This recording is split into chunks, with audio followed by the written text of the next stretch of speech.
Olá, meu povo. Eu acho necessário pegar esse vídeo em específico nos 10 minutos, tentar definir um pouco do grupo econômico. Vejam só, para um grupo econômico ele ser configurado, ele pode ser configurado como grupo econômico por subordinação, como o próprio nome diz. Eu tenho que ter pelo menos a existência de duas empresas no mínimo, onde uma empresa vai controlar a outra ou as demais pertencentes ao grupo. Esse controle de uma empresa chamada empresa mãe ou empresa principal com relação às outras empresas que a elas são subordinadas, tá? Dar-se-á o nome de grupo econômico por subordinação. Todavia veio a reforma trabalhista. Embora já existisse vozes no sentido da existência do grupo econômico por coordenação, isso ainda não estava definido na lei. Após a reforma trabalhista, houve um reconhecimento lá no artigo 2º, tá certo? No parágrafo 2º, com relação ao grupo econômico, da existência do grupo econômico por coordenação, que é quando, mesmo que as empresas guardem cada uma delas a sua autonomia, elas vão integrar um grupo econômico. Ou seja, não existe nenhuma empresa mãe. Todavia, as empresas de forma horizontal, elas conjuntamente, em união de esforços, elas caracterizam a existência de um grupo econômico. Logo, todavia, é mais difícil aí a caracterização, é mais difícil aí a observação da existência de um grupo econômico. Por isso, o parágrafo 3º, né, ele trouxe alguns requisitos necessários para a caracterização do grupo econômico que ajudam, né, na observância pelo magistrado da existência desses grupos econômicos em específico, porque às vezes eles não estão denominados nas juntas comerciais, nos órgãos competentes como grupo econômico. Então vai ficar para a parte provar, a parte que alega a existência de grupo econômico, provar a existência desse grupo econômico. E aí o parágrafo 3º diz que é necessária a configuração de 3 requisitos para que eles sejam configurados como grupo econômico, porque não é a mera identidade de sócios que caracteriza o grupo econômico, mas tem que ter os 3 requisitos, que é a demonstração do interesse integrado, a efetiva comunhão de interesses e a atuação conjunta das empresas dele integrantes. Então, essa questão da demonstração de interesse integrado e efetiva comunhão de interesses, ao nosso ver, são quase que sinônimos, né? É porque uma, na realidade, é a demonstração e a outra é a efetividade, né? Há uma aparente utilização de meios em comum para demonstrar esse interesse integrado, tá? E eu tenho que trazer para o magistrado de forma efetiva essa comunhão de interesses. A efetiva comunhão de interesses é que é praticamente como se estivesse provando em juízo de que há uma comunhão de interesses entre as empresas pertencentes ao grupo econômico para caracterizar como grupo econômico.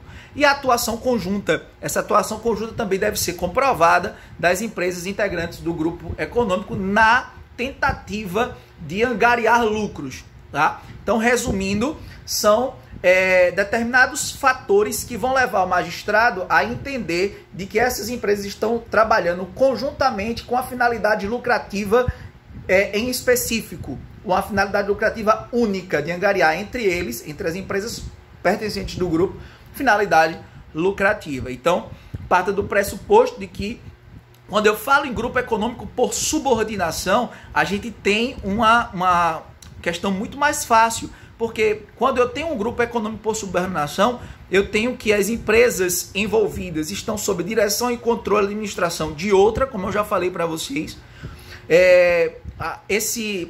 Essa comunhão entre elas com relação a uma empresa mãe vai demonstrar que essa empresa mãe dirige, né, as empresas subordinadas, determinando o que elas vão fazer e como elas devem exercer suas atividades, tem como provar, tá? Controla as empresas subordinadas, decidindo a respeito dos rumos dessas empresas, né, tomando diretrizes a serem observadas por elas, né, como ocorre, por exemplo, quando a empresa controladora detém a quantidade de ações suficientes para exercer controle sobre as demais. A gente vê isso nas holdings. Tá? E administra, essa empresa mãe administra as empresas subordinadas, gerindo suas atividades e organizando de modo a atuarem conjuntamente no mercado. Então, isso aliado aos aspectos do parágrafo 3º nos vai caracterizar um grupo econômico, beleza? Beleza, consegui transformar para o juiz aí, consegui demonstrar ao juiz a existência do grupo econômico. Qual é o efeito jurídico disso? Todas as empresas pertencentes ao mesmo grupo econômico são solidariamente responsáveis pelas dívidas ou pelas obrigações trabalhistas e ou previdenciárias. Parte do pressuposto de qualquer empregado pertencente a esse grupo econômico, eles, no momento em que tiverem suas verbas inadimplidas, se quiserem reclamar junto à Justiça do Trabalho, quando ele ingressar com reclamação trabalhista, ele pode ingressar ou diretamente com relação à sua empregadora, ou com relação à sua empregadora e outra empresa pertencente do grupo, ou com relação a todo o grupo, todas as empresas pertencentes do grupo, porque todas as empresas são solidariamente responsáveis. Qual a diferença aí na solidariedade para a subsidiariedade? Na solidariedade, vamos lembrar aqui dos atos executórios. A partir do momento em que sai a sentença e que o juiz condena na solidariedade, os atos executórios, caso não se cumpra a sentença e o processo for para a fase de execução, os atos executórios recairão sobre todos os bens de todas as empresas indistintamente, tá? Isso é solidariedade. A partir do momento em que eu falo em subsidiariedade, eu tenho uma devedora inicial, principal, e que sobre ela cairão os atos de restrição, tá certo? De constrição judicial, tá? E não havendo bens suficientes com relação àquela empresa, aí as demais empresas responderão. Então, não é no caso do grupo econômico. O caso do grupo econômico é solidariedade com relação às dívidas e ou obrigações trabalhistas e ou previdenciárias. Então, parte do pressuposto de que toda vez que eu falar em grupo econômico, eu estou falando em responsabilidade solidária.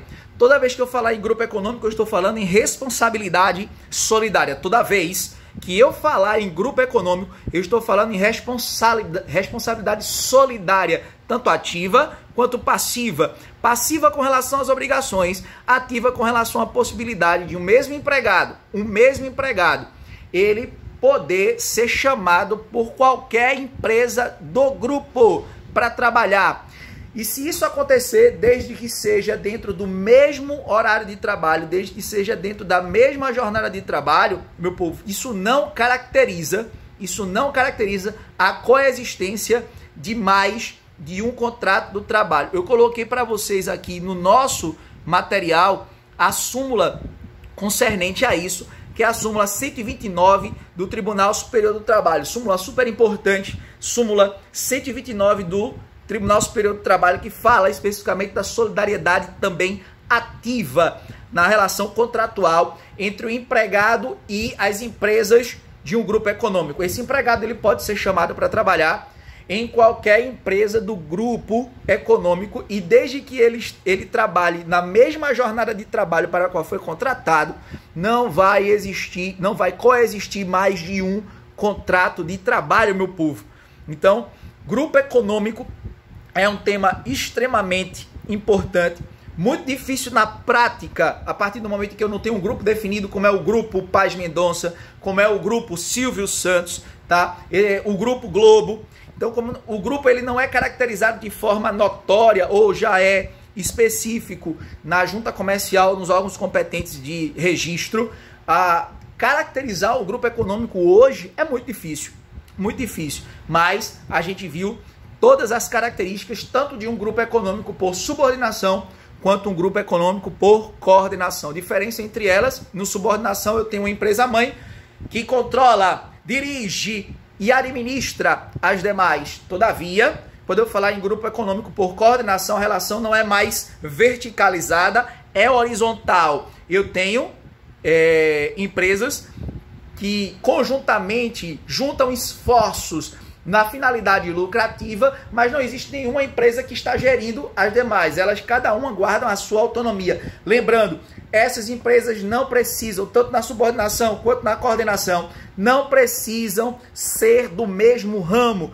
Pode ser de ramos diferentes. Um pode ser uma padaria, outro pode ser uma empresa de eletrônicos, outro pode ser uma farmácia, etc. Então, parta do pressuposto de que esses requisitos em conjunto é que você tem que demonstrar para o juiz para caracterizar um grupo econômico. Beleza, meu povo? Qual é o efeito jurídico? Solidariedade. Solidariedade tanto ativa quanto passiva, ok? Forte abraço, até o próximo vídeo com dono de obra e subempreitada.